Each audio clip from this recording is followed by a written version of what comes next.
you doing?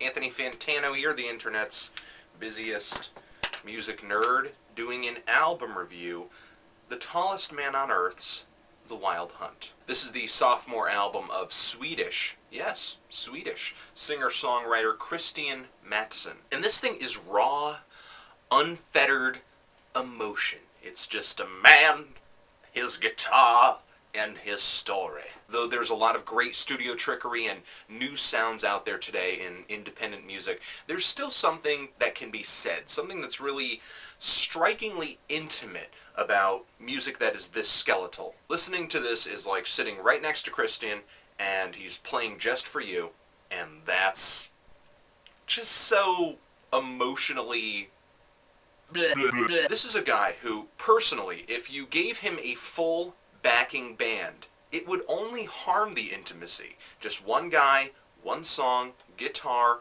the listener, just no barriers between the listener and the song. There are a few moments where you may hear an extra tiny little banjo or a very faint keyboard, and there's a piano ballad at the end of this album, but this thing ain't about fancy instrumentation and arrangements. You gotta go out in the city if you want your electric guitars and your electric basses, city boy. City boy. Yeah, this thing is rambling and hard traveling. Okay, not to make this album sound really old or southern, that's most definitely not the case.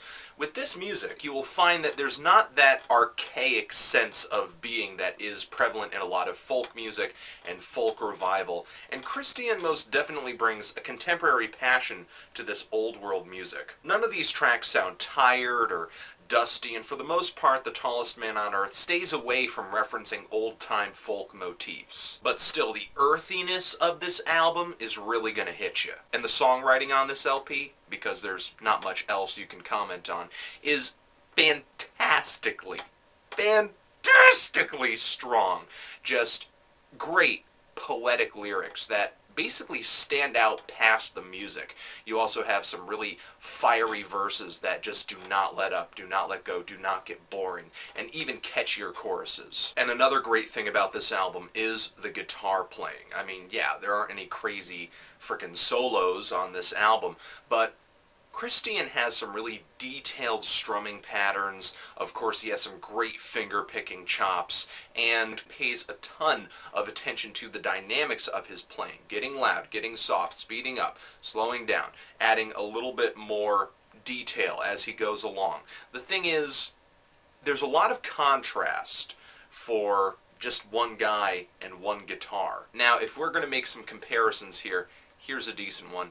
Deer Tick. If you're into the vocals of Deer Tick's music, or basically the country rock style that they kind of have going on, I think you're most definitely going to be loving The Tallest Man on Earth. And fans of the band Bowerbirds, I think, will appreciate this new Tallest Man album too. But if there's one comparison that everyone makes, that I too must make, to Tallest Man on Earth, it's Bob Dylan. Yes, it's Bob Dylan. But before you get your folk panties in a twist, let's just say Bob Dylan evolves more throughout his entire career than a Pokemon. And the thing is, it's not just any kind of Bob Dylan. It's not Highway 61 Bob Dylan.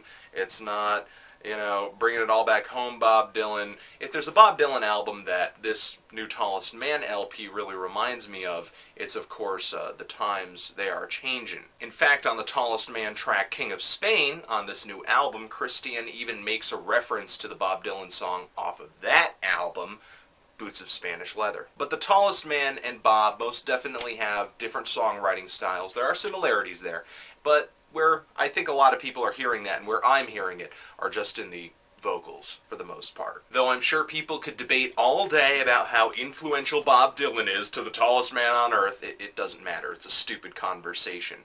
Basically all I'm saying is if you're into that Bob Dylan album, then you should most definitely be checking out this. This LP is really emotional, very powerful, very consistent, full of great songs, great lyrics, great performances, and overall, it's just a fresh look at folk. Without feeling like a direct copy of guys like Leadbelly or Woody Guthrie or even anybody from the 60s folk revival, The Tallest Man on Earth has put together an LP that just feels like the sun, the grass, the dirt, the sand, just the salt of the earth. And because of that, I have to give it an extremely, extremely strong 8. Just teetering on a 9. Just teetering on that 9. But if you've heard any of the tracks off this LP, if you've heard this LP, or if you've heard The Tallest Man on Earth's first album, what did you think? Comparison between those two? Did you love this new album? Did you hate it? And why? Anthony Fantano, The Tallest Man on Earth, The Wild Hunt, Forever.